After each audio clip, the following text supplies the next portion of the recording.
Every time we talk to you about feeder cables, bending cables, jumper cables, we always mention the manufacturer's bend radius. So why is it so important? When you bend a cable, you change the geometry of the cable, and this causes an increased loss. It causes power to be reflected back to a radio transmitter. It causes traffic, in the worst cases, to migrate from a radio base station and go elsewhere. The operator loses money. As an installer, you should not bend cables too tightly. We've got a test set up here, and I'm going to test a little piece of feeder cable. To my left, I've got a roll of 10 meters of wire. To my right, I've got another cable 10 meters long, and we've got a test instrument here which is measuring the distance to fault.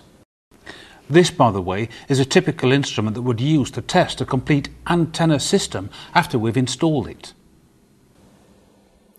The fault occurs as a spike. The bigger the spike, the higher is the fault.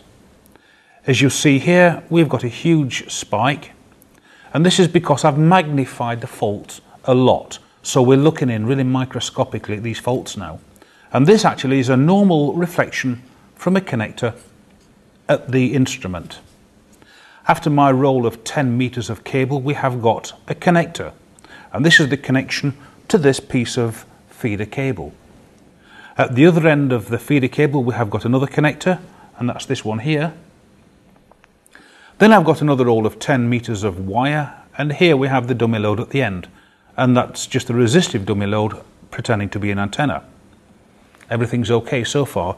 These are normal and acceptable faults. They are within limits.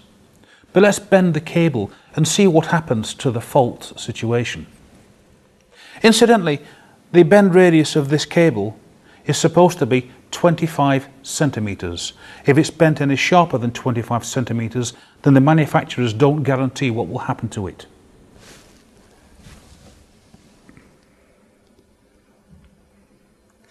We're about 25 centimeters now.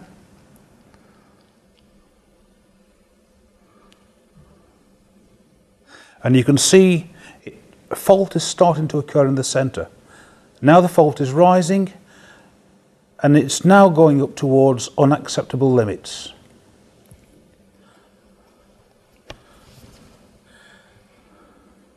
At this stage now, traffic that are a long way away from the base station will begin to migrate elsewhere because the range of the base station will be reduced. And as you continue bending, you get a total and catastrophic failure.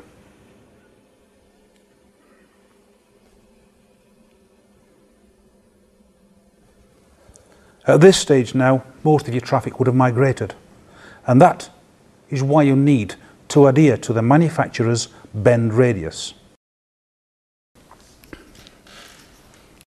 Well, as you can see, we've exceeded the bend radius specification, but this cable is permanently ruined. We could try and straighten it up a little bit, but the cable is still damaged.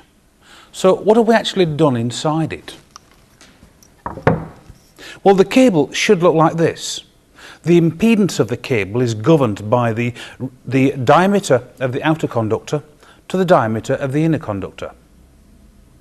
Now then, when we bent it too much, as you can see, we squashed it. It's not even circular anymore, so this is permanent damage.